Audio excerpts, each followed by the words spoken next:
starting halfway through our notes on this problem about the interior design of a kitchen. An interior decorator is going to remodel a kitchen. The wall above the stove and the counter is going to be redone as shown. So we need to look at the picture to get more information, which we'll do in a second. The owners can spend $420 or less. Write a linear inequality and graph the solutions. What are 3 possible prices for the wallpaper and tiles? So looking at our picture, we see that the tiled area is 12 square feet. It's 3 by 4, so it's 12 square feet. That's going to be important. And the papered area is 24 square feet. Now I already have the variables defined for us. So X is going to represent the cost of the wallpaper, because that's what it's asking us. What are 3 possible prices? So the price or the cost of the wallpaper is going to be X, and then the cost of the tile is going to be represented by Y. So we need to write an equation, an inequality actually, not an equation, and then we're going to solve for Y. Any ideas about what that equation might look like? Mariah? 24x plus 12y is less than or greater than 420. 24x plus 12y is what? Less than or equal to Less than or equal to, thank you. Less than or equal to 420. Good, because it tells us the owners can spend $420 or less, so the amount that we spend is less than or equal to 420. Very good. Okay, now we need to solve that for y. I'm not going to have enough space here, so I'm going to move it over if I can. I'll put it here, and then I'll have them finish solving it. Okay, so I'm going to solve for y, so I'm going to subtract 24x from both sides. And we end up with 12y is less than or equal to negative 24x plus 420. You can also write it as 420 minus 24x, but since we're going to be graphing it in slope-intercept form, I like to put my x first. Okay, now dividing both sides by 12 gives us y is less than or equal to negative 2x plus 35. Nick, can you tell me how I would graph that? What's 120 divided 35.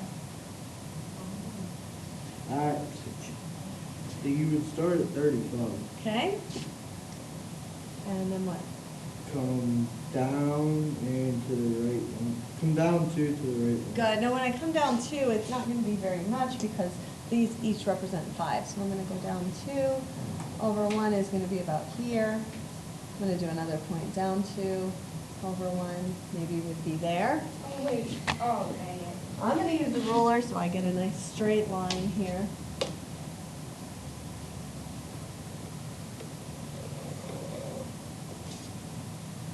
I drew my line before I asked you, but should my line be solid? Yeah. Yes, because we do have that equals. Where should I shade? Under it. Under, good. And in this example, I'm just using a positive quadrant of the coordinate system because I'm not going to have any negative prices. Now, we can spend any amount on the wallpaper and tile as long as the resulting point is in the shaded area. So when it asks for 3 possible prices for the wallpaper and tiles, we're just going to make a little chart here. Wallpaper, tiles. Okay, one price, I'll give you the first one. I could spend $15 on wallpaper and $10 on tiles. Maddie, can you give me another combination?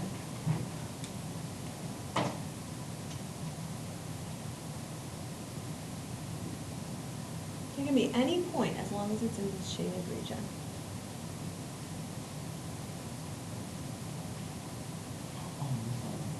X-axis is our wallpaper. Y-axis is our tiles. Price of the tiles. 20 on wallpaper and $3 on tile. I think $3 would work. We'd be about in here somewhere, maybe here. So we could spend $20 on wallpaper, $3 on tile. Jada, give me another possible combination? 15. Okay, 15 on wallpaper, how much on tiles?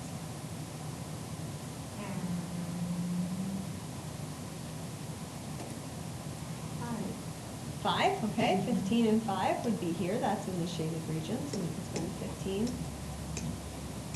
and 5.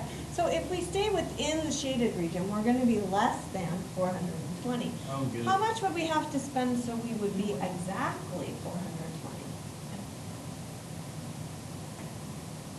Can you tell me any points that would give us exactly 420?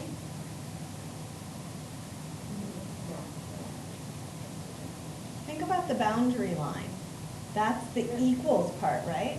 So what would be a point that would actually fall on the boundary line? 35? 0.35? Yeah, 0.35 would. We could spend 0 on wallpaper, so maybe we found wallpaper in the attic that we could use instead. So we could spend nothing on wallpaper and spend our whole amount on tile. And spending $35 on tiles would definitely spend the whole $420. What if we spent $10 on wallpaper? How much would we have to spend on tile? 20. According to this, 20. Whether or not that's actually going to work, we'd have to substitute it in because our graph is a little rough. But looking at our graph, it looks like if we spent 10 on wallpaper and we spent 20 on tile, we'd be at exactly 420. But remember when we graph, it's kind of rough.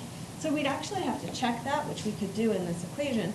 We could take 24 times 20 plus 12. Was it 20 and 10? Is that what we did? No, it's 10 and 20.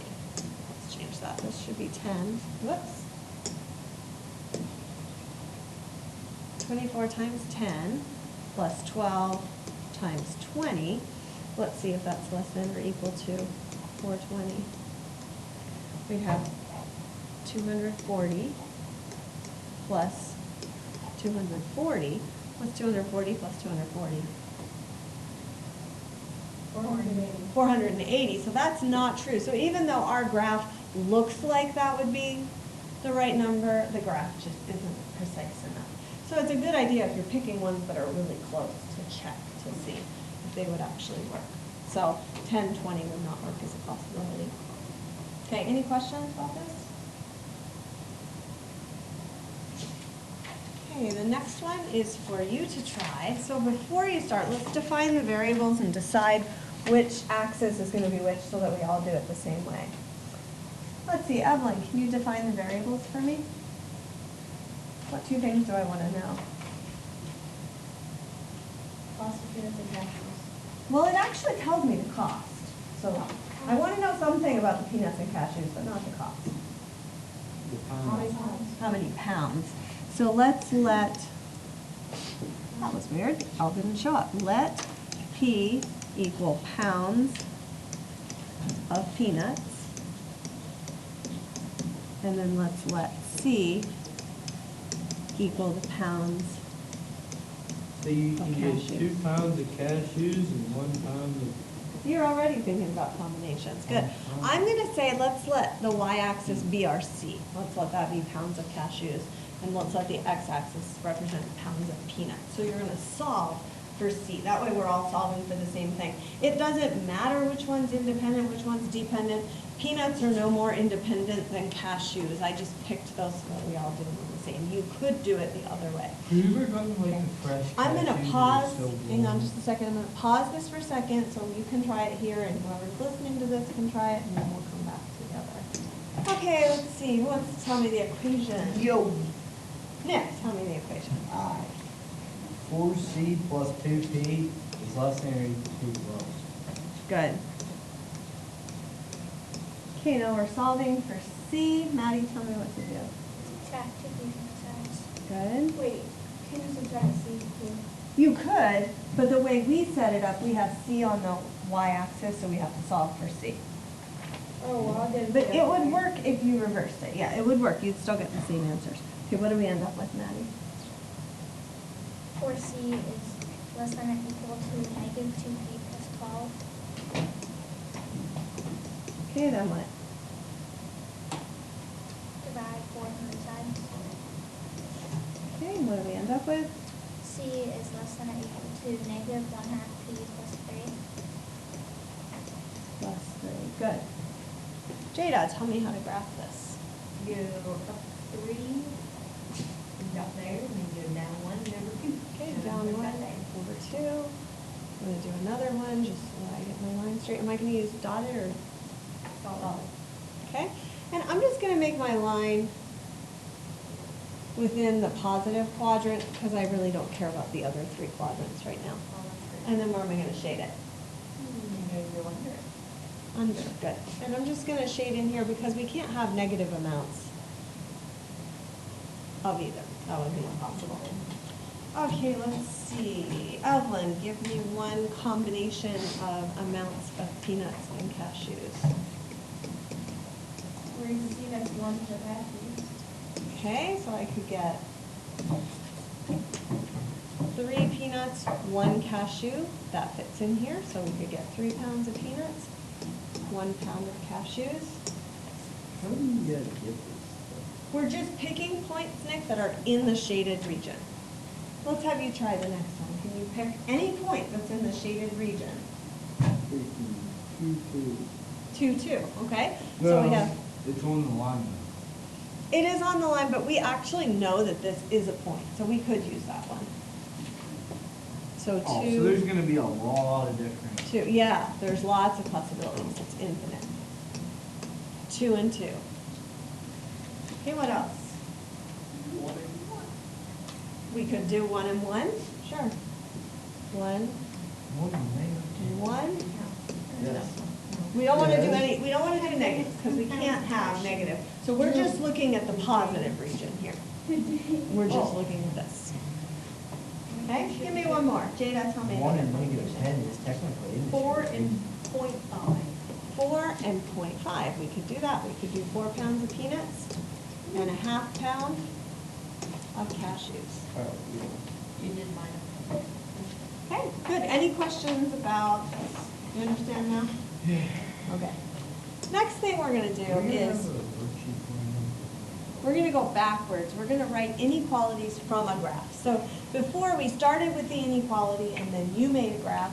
Now they're gonna give us the graph and you're gonna write the inequality. So this one's multiple choice. You have a bunch of choices that all kind of look similar except for maybe the inequality sign. So we're gonna go through and fill out this paragraph here. The slope of this line is what? Pick 2 points on the line and figure out the slope. Oh, Positive what? What is the slope? What number? 2. 2. Slope is 2. So for example, if I went from this point to this point, I'd need to go up 2 over 1. So the slope of the line is 2. What's the y-intercept? 2, 1. Crosses at 1. So what's the equation of the boundary line? If I were just to write y equals, what would it be? Y equals 2x plus 1. Good. 2x plus 1. Now the boundary line is solid. So what are our 2 choices? If the boundary line is solid, what 2 inequalities could it be? Good. It has to be one of the ones with an equal sign. So it could either be greater than or equal to, or it could be less than or equal to. So in this case, it's shaded below the boundary line. So which inequality are we going to use? Greater than or equal to. No, it's below the boundary line. If it's below, we want to use less than. So it's less than or equal to. So taking the equation that we wrote for the boundary line, instead of equals, we write less than or equal to. And then we have 2x plus 1, which is choice A.